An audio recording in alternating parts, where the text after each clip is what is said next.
Je vous invite, pour la lecture de la parole, à vous lever.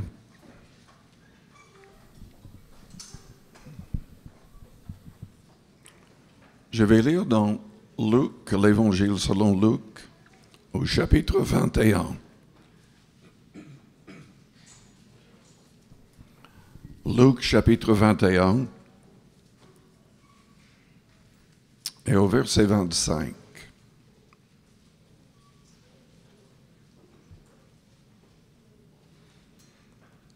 Je vais parler cet après-midi en posant une question.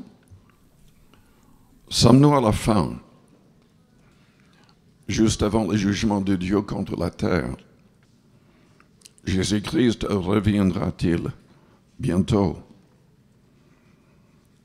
Je pose la question, je ne vais pas donner une réponse totale à cela. Mais je voudrais parler de quelques prophéties qui ont été données récemment. Et je voudrais souligner ce que le Seigneur a dit. Dans Luc 21,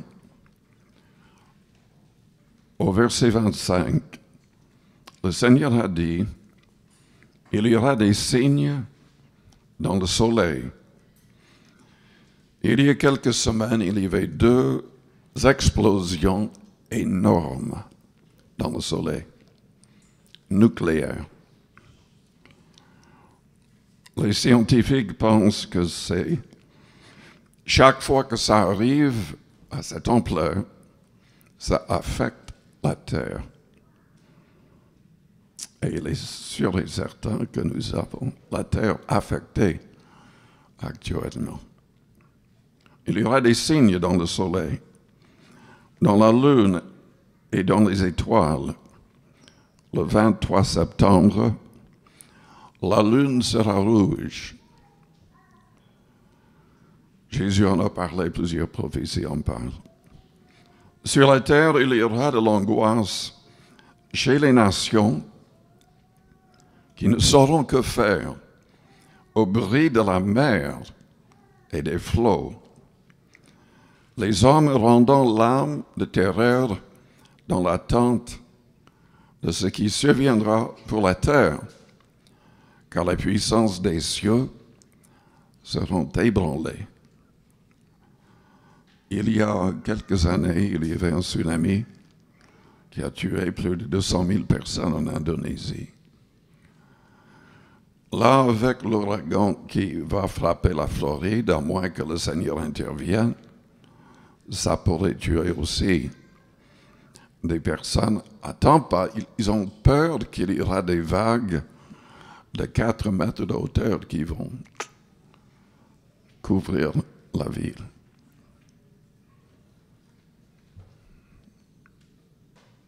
Alors on verra le Fils de l'homme venant sur une nuée avec puissance et une grande gloire.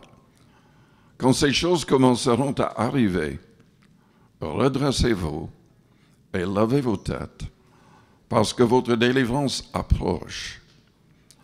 Et il leur dit une comparaison. Voyez le figuier et tous les arbres.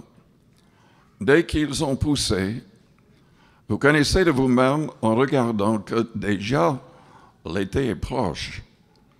De même, quand vous verrez ces choses arriver, sachez que le royaume de Dieu est proche. Je vous le dis en vérité, cette génération ne passera point que tout cela n'arrive.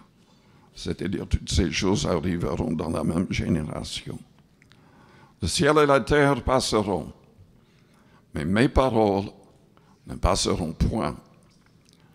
Prenez garde à vous-même, de crainte que vos cœurs ne s'apesantissent par les excès du manger et du boire, et par les soucis de la vie, et que ce jour ne vienne sur vous à l'improviste, car il viendra comme un filet sur tous ceux qui habitent sur la face de toute la terre. Veillez donc et priez en tout temps, afin que vous ayez la force d'échapper à toutes ces choses qui arriveront et de paraître debout devant le Fils de l'homme. Prions le Seigneur avant d'aller plus loin. Père Céleste, nous te louons, nous te bénissons cet après-midi pour cette parole qui nous éclaire. Merci, Père, d'avoir envoyé ton Fils. Tu ne l'as pas épargné.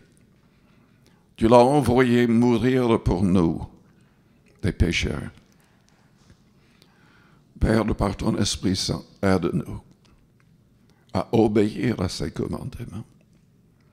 Aide-nous à toujours être prêts spirituellement pour tout ce qui peut arriver. Et Seigneur, aide-nous surtout à gagner des âmes, beaucoup d'âmes. Au nom de Jésus-Christ. Amen. Vous pouvez vous asseoir.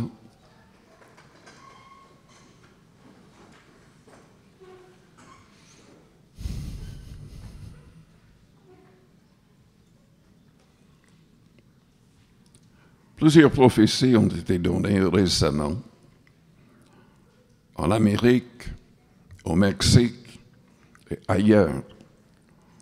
Des prophéties données quand même par des gens qui, dans le passé, ne se sont jamais trompés. Évidemment, quand il s'agit de prophéties, nous savons que n'importe qui peut se tromper et croire que quelque chose vient de Dieu quand, en réalité, ça vient simplement de son imagination. Mais en même temps, certaines de ces prophéties sont troublantes, très troublantes. Déjà au Mexique, des prophéties ont été données que Dieu allait juger là-bas et que les gens devaient se repentir, que les chrétiens devaient se repentir. Et vraiment chercher, même dans le passé, pour être sûr qu'ils avaient réparé tous leurs torts, qu'ils avaient demandé pardon à toutes les personnes qu'ils avaient offensées, qu'ils devaient aussi pardonner de leur cœur tout ce qui les avait blessés depuis leur enfance. Le Mexique vient d'être frappé par un tremblement de terre à 8,1 sur l'échelle de Richter. C'est énorme comme tremblement de terre. Heureusement, ça n'a pas touché les plus grandes villes, mais quand même, il y a plus de 60 morts et des milliers de blessés, sans parler des dégâts. Il y a des morts à cause des ouragans, on ne sait pas ce que ça va donner. En Floride, déjà, le Texas a été touché. Et, ce sont des dégâts terribles. Le problème, c'est que quelqu'un avait prophétisé peu avant. Et ce n'est pas encore terminé. Il y a d'autres ouragans qui arrivent, qui touchent non pas uniquement l'Amérique, mais d'autres pays. Selon ces prophéties, Dieu est en train de juger les nations, a commencé à le faire. Vous savez, nous ne recevons même pas toutes les actualités, mais il y a plein de pays touchés par des choses terribles. Dieu veut que l'homme se repente. Il veut que les chrétiens se repentent, qu'ils se réveillent. Parce qu'il faut le dire, là, nous avons tendance à dormir spirituellement. Dans nos cœurs, dans nos têtes, nous pensons qu'enfin nous avons énormément de temps. Jésus ne pourrait pas revenir maintenant. Dieu ne va pas juger la terre tout de suite. Mais enfin, les choses peuvent arriver très, très rapidement. Et quand il s'agit des jugements de Dieu contre la terre dans l'Apocalypse, déjà au chapitre 6, un quart de la terre meurt. Près de 2 milliards de personnes, partout, à cause des guerres, de maladies peut-être liées à la guerre et avec des produits chimiques, biologiques. Les groupes islamiques viennent de demander que les musulmans aux États-Unis empoisonnent toute la nourriture dans les magasins.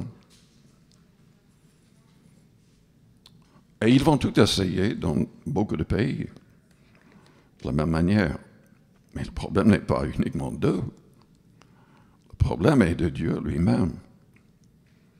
Parce qu'il veut agir pour que les hommes se repentent. D'après les prophéties données par une personne qui a prédit ces ouragans contre le Texas, la Floride, etc. Ce n'est que le commencement.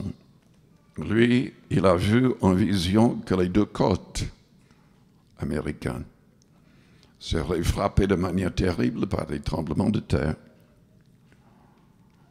Et après, qu'il y aurait un tsunami qui dévasterait complètement la ville de New York. Comme j'ai déjà dit, on ne sait pas, on verra si c'est vraiment Dieu qui a parlé ou pas. Mais tôt ou tard, nous voyons dans la Bible que ces choses vont frapper le monde entier. Dans les prophéties données au Mexique, c'était surtout cette idée que même les chrétiens doivent se mettre en règle, vraiment cherchant dans leur cœur, dans leur vie, pour qu'il n'y ait rien de mauvais, rien qui n'a pas été réglé. Ce que je peux vous dire cet après-midi, c'est que Jésus-Christ est la solution. Il est la réponse à toutes ces questions. Et nous avons besoin vraiment d'entrer dans une relation profonde avec lui. Pas une relation superficielle, mais profonde. Dans l'Évangile selon Marc, au chapitre 4, au verset 35, nous lisons ce même jour sur le soir.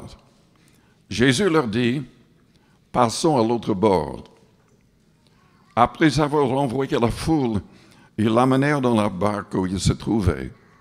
Il y avait aussi d'autres barques avec lui. Il s'éleva un grand tourbillon, et les flots se jetaient dans la barque, au point qu'elle se remplissait déjà. Et lui, il dormait à la poupe sur le coussin. Ils le réveillèrent et lui dirent, « Maître, ne t'inquiètes-tu pas de ce que nous périssons? » S'étant réveillé, il menaça le vent et dit à la mer, « Silence, tais-toi. » Et le vent cessa, et il y eut un grand calme. Puis il leur dit, « Pourquoi avez-vous ainsi peur? Comment n'avez-vous point de foi? » Ils furent saisis d'une grande frayeur. Ils se dirent les uns aux autres, « Quel est donc celui-ci à qui obéissent même le vent et la mer? »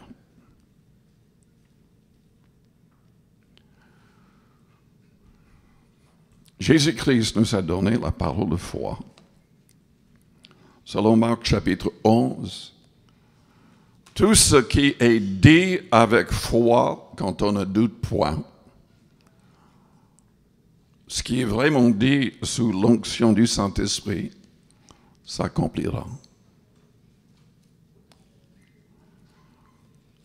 Et de la même manière que Jésus a agi, il y a des chrétiens dans l'histoire qui ont agi, qui ont parlé de la même manière, en face de tempêtes, en face de toutes sortes de problèmes naturels, entre guillemets, naturels. Et Dieu a agi, il a tout changé. selon leurs paroles, selon leurs prières. Dans ce cas précis, je pense que Jésus a menacé, parce que de l'autre côté, selon le chapitre 5, il y avait un homme possédé de milliers de démons. Et le Seigneur ne voulait pas que cet homme, le diable ne voulait pas que cet homme soit délivré. On imagine que c'est peut-être en tout cas à cause de cela. En tout cas, Jésus a dit, silence, tais-toi. Et le vent cessa, et il y eut un grand calme. Déjà en Floride, il prédisait que toute la Floride serait frappée. Surtout le côté est. Mais beaucoup de chrétiens ont commencé à prier. Moi, j'ai prié. Parce que j'ai une toute petite maison que j'essaie de vendre. Sur la côte est. Tout d'un coup, il y avait même des chrétiens qui se sont mis, des centaines qui se sont mis sur la plage, sur la côte est, et qui priaient avec leurs mains élevées pour que Dieu agisse. On verra ce que Dieu va faire, parce que de toutes les manières, selon la prophétie, c'est un jugement. Mais évidemment, selon ce que le Christ a dit dans Luc 21, nous pouvons prier et changer les choses. Hier, tout d'un coup, l'ouragan a changé de piste. Et au lieu de frapper la côte est, c'est maintenant la côte ouest qui doit être frappée. Malheureusement pour les gens sur ce côté-là, vers Tampa, ils pensaient être en sécurité, ils ne sont pas partis. Et j'ai même des amis qui habitent là, de l'église où je me suis converti. Donc il faudrait quand même prier pour eux et pour toutes les autres îles qui peuvent être touchées par les ouragans qui vont venir.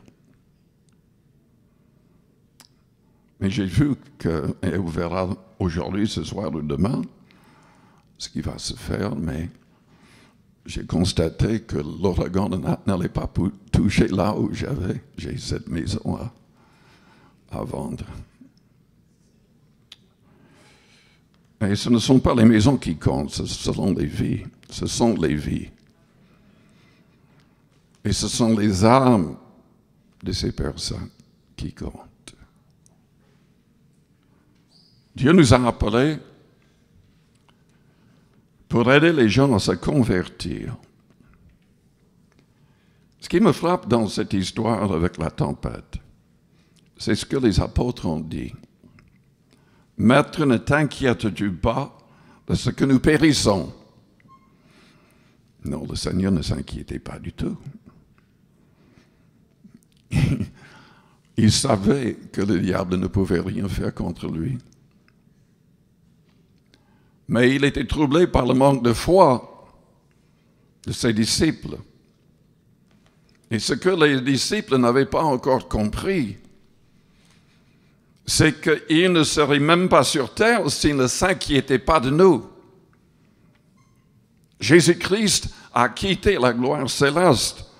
Il s'est dépouillé de sa divinité pour devenir un vrai homme, afin de mourir à votre place, à ma place.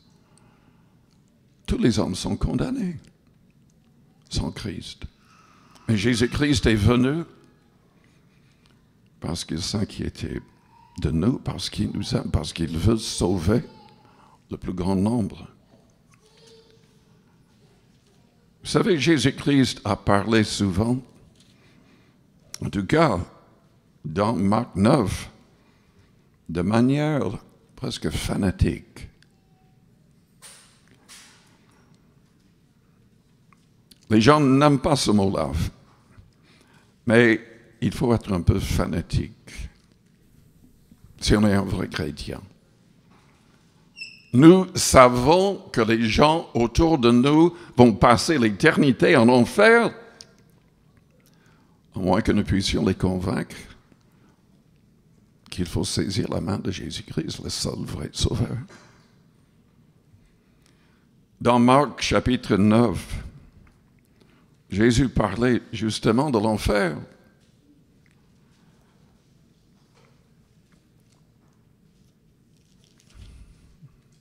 Au verset 43. Et il parlait de manière fanatique. Évidemment, c'était une image pour que cela soit souligné dans l'esprit des apôtres. Le danger du péché, le danger du châtiment éternel. Il a dit, si ta main est pour toi une occasion de chute, coupe-la. Mieux vaut pour toi entrer manchot dans la vie que d'avoir les deux mains et d'aller dans la géhenne, dans le feu qui ne s'éteint point. En fait, il parlait de l'importance de vaincre le mal, le péché, la chair, la convoitise, l'égoïsme. Si ton pied est pour toi une occasion de chute, coupe-le. Mieux vaut pour toi entrer boiteux dans la vie que d'avoir les deux pieds et d'être jeté dans la géhenne. C'est notre mot pour l'enfer. Dans le feu qui ne s'éteint point. Si ton œil est pour toi une occasion de chute, arrache-le. Mieux vaut pour toi entrer dans le royaume de Dieu, n'ayant qu'un œil, que d'avoir deux yeux et d'être jeté dans la géhenne, où le ver ne meurt point et où le feu ne s'éteint point. Jésus-Christ avait enseigné dans Matthieu 25 que le châtiment, l'enfer avait été créé non pas pour l'homme, mais pour le diable et ses anges, qui se sont rebellés contre l'Éternel. Et la Bible nous dit que Dieu use de patience envers nous, ne voulant qu'un périsse, mais que tous arrivent à la repentance. Jésus-Christ a accepté d'être humilié, insulté, crucifié, parce que l'enfer existe. Si l'enfer n'existait pas, il n'aurait jamais donné sa vie. Il n'aurait jamais accepté de souffrir. Mais il nous aime. Et il veut nous sauver. Il veut sauver le plus grand nombre. Jésus-Christ est la seule solution pour l'humanité. C'est lui qui nous délivre de la crainte de la mort. Dans l'Épître aux Hébreux, chapitre 2, au verset 14, nous lisons « Ainsi donc, puisque les enfants participent au sang et à la chair, Jésus y a également participé lui-même, afin que par la mort, il anéantisse celui qui a la puissance de la mort, c'est-à-dire le diable, et qui délivre tous ceux qui, par crainte de la mort, étaient toute leur vie retenus dans la servitude. Car assurément, ce n'est pas à des anges qu'il vient en aide, mais c'est à la postérité d'Abraham. En conséquence, il a dû être rendu semblable en toutes choses à ses frères, afin qu'il fût un souverain sacrificateur, miséricordieux et fidèle dans le service de Dieu, pour faire l'expiation des péchés du peuple, car ayant été tenté lui-même dans ce qu'il a souffert, il peut secourir ceux qui sont tentés. Le chrétien sera tenté toute sa vie, le diable fera tout pour le faire tomber et pour qu'il abandonne complètement la foi. Mais le Seigneur est là pour nous aider. Il est là pour nous aider avec les tempêtes de la vie.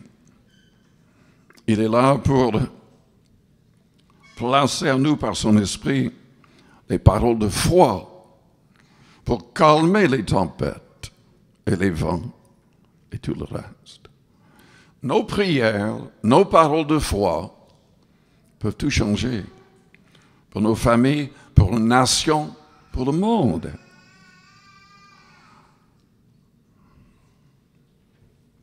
Il faut croire et ne point douter. Mes amis, Jésus-Christ a tout pouvoir entre ses mains. Il avait tout pouvoir pour quitter la croix, mais il savait qu'il devait mourir s'il voulait nous sauver. Et personne ne lui a ôté la vie. Selon Jean 10, il a dit, le Père m'aime parce que je donne ma vie. Personne ne me l'ôte. J'ai le pouvoir de la donner, j'ai le pouvoir de la reprendre, tel est l'ordre que j'ai reçu de mon Père. Pour ceux qui se cachent spirituellement en Christ, qui saisissent sa main, il y a vraiment une sécurité. Le psaume 23, on parle du berger qui s'occupe de nous. Jésus se présente comme le bon berger dans Jean 10.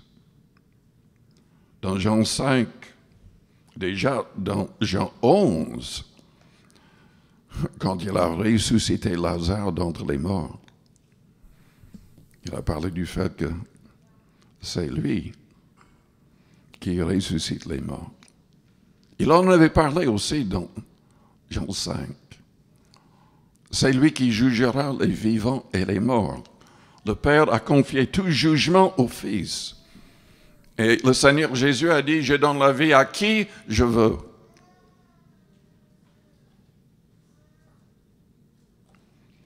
Il faut aimer Jésus-Christ. Il faut le prouver en mettant ses commandements en pratique. C'est la manière pour recevoir son esprit véritablement.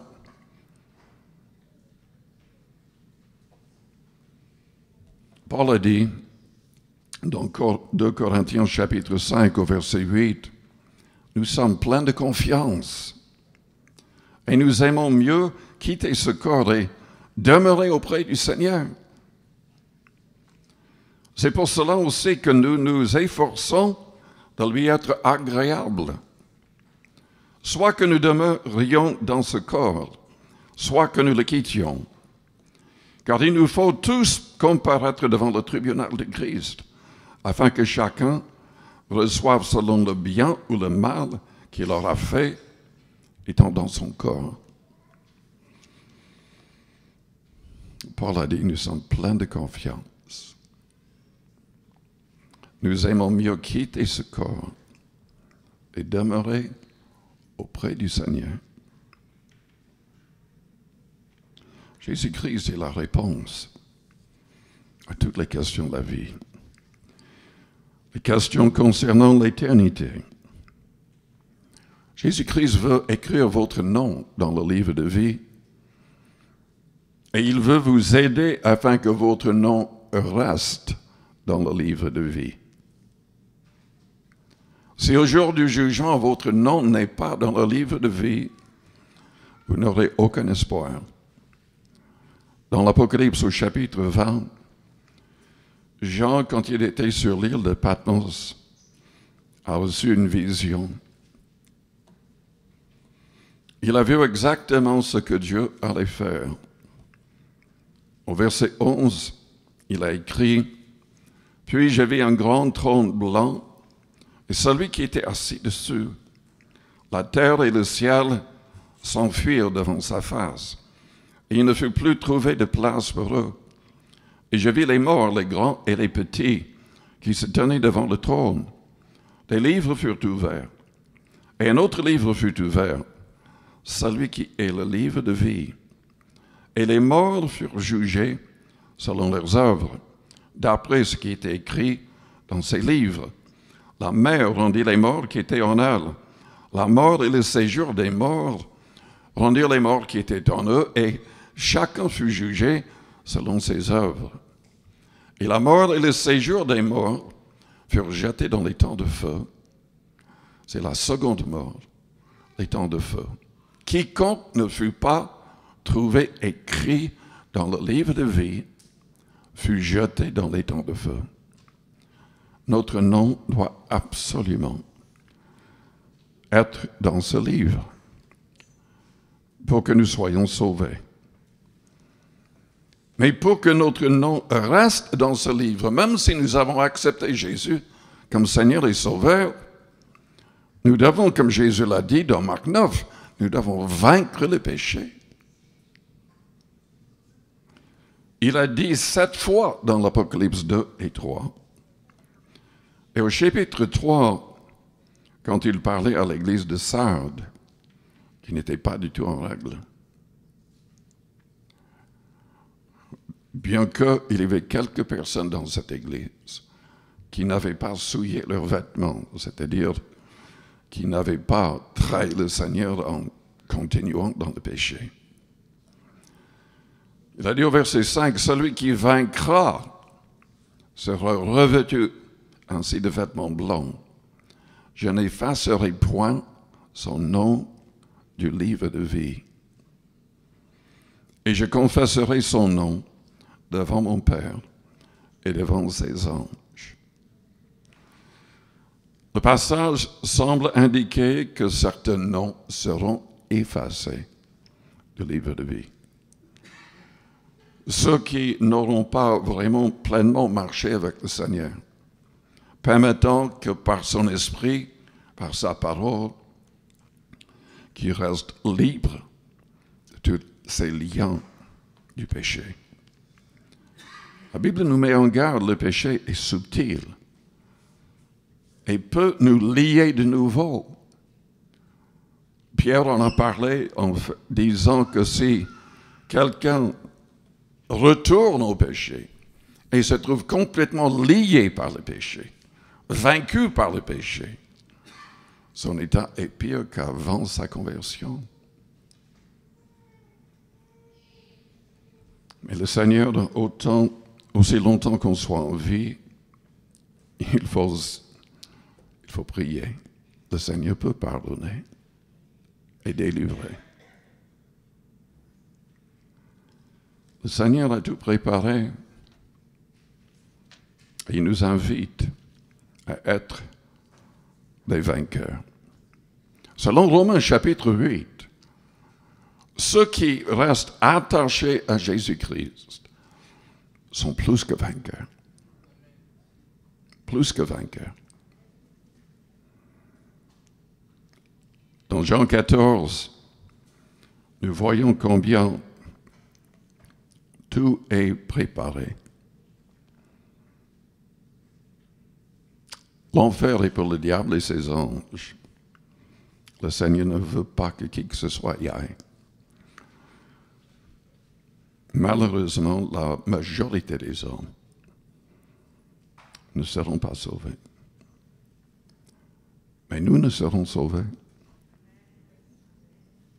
Nous serons sauvés si nous restons attachés à Jésus-Christ. Si nous sommes fidèles, luttant contre le mal. Le Seigneur a dit que votre cœur ne se trouble point. Croyez en Dieu et croyez en moi. Il y a plusieurs demeures dans la maison de mon Père.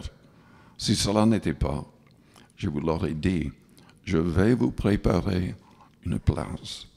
Et lorsque je m'en serai allé et que je vous aurai préparé une place, je reviendrai, je vous prendrai avec moi, afin que là où je suis, vous y soyez aussi. Et Jésus a dit au verset 6, « Je suis le chemin, la vérité et la vie.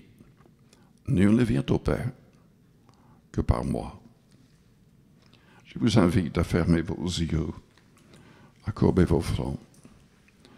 Avec les yeux fermés, les fronts courbés, je vous demande d'analyser votre cœur et votre vie.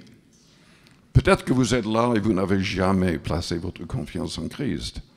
Vous n'avez jamais demandé que Jésus-Christ devienne votre Seigneur et Sauveur personnel, le maître de chaque détail de votre vie. Ou peut-être que vous êtes chrétien depuis très longtemps, vous venez dans les églises depuis très longtemps, et finalement, quelque chose ne va pas. Si vous êtes honnête avec vous-même, vous savez que vous n'avez pas tout réglé. Vous n'avez pas peut-être pardonné pleinement avec votre cœur à quelqu'un qui vous avait offensé. Ou peut-être que vous avez offensé quelqu'un. Vous n'avez jamais demandé pardon. Peut-être qu'avant de se convertir, vous avez volé, vous avez triché, vous avez vraiment fait du mal. Est-ce que vous avez fait le nécessaire pour réparer ces torts? Jésus en a parlé. C'est indispensable. C'est indispensable.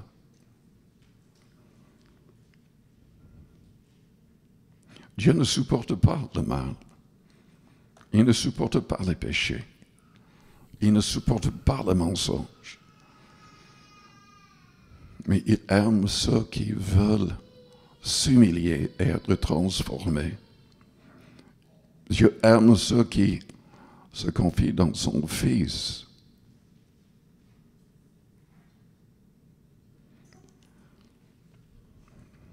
Est-ce que vous voulez vous confier en Jésus-Christ pendant que les yeux restent fermés? Si vous avez besoin de son pardon, si vous voulez vous confier en lui, peut-être pour la toute première fois, ou vous avez besoin de lui pour vous aider à tout mettre en règle, faites-moi signe. En élevant votre main juste pour un instant, je voudrais prier pour vous. Merci. Merci. Merci. Est-ce qu'il y a d'autres personnes? Vous avez besoin de prière, vous voulez devenir un vrai chrétien, un vrai disciple du Christ. Faites-moi signe, je voudrais prier pour vous. Que le Seigneur vous aide à saisir la vie éternelle par la foi en Christ. Est-ce qu'il y a quelqu'un d'autre qui dirait par la main élevée, priez pour moi? J'ai besoin du Seigneur.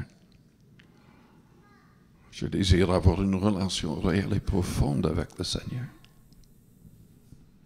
Faites-moi signe en élevant votre main juste pour un instant. Je vous invite à répéter une prière après moi, que toute l'Église répète la prière, pour aider les personnes qui ont élevé la main, et pour aider quelqu'un qui n'a peut-être pas élevé la main. Priez avec votre cœur, soyez sincères, et le Seigneur agira. Père Céleste, j'ai besoin de toi. Tu n'as pas épargné ton propre Fils, Père. Tu l'as livré pour nous tous. Tu désires que tous les hommes se convertissent. Seigneur Jésus, tu t'es donné volontairement. Et tu as vaincu le mal.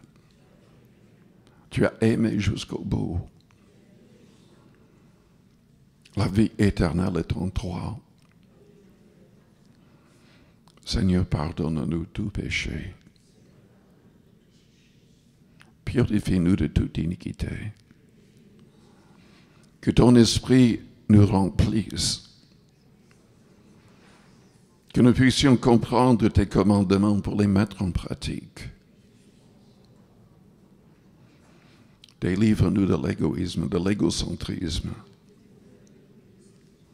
Délivre-nous de toute convoitise, de tout orgueil.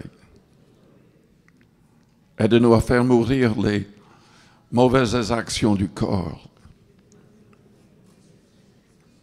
Nous voulons marcher selon ton esprit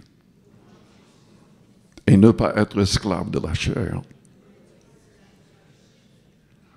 Pardonne-nous, purifie-nous.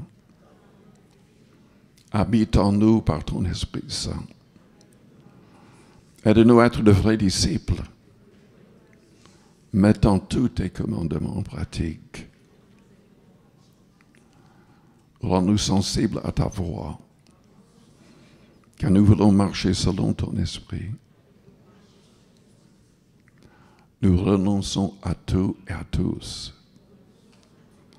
Nous plaçons tout à tes pieds, Seigneur Jésus.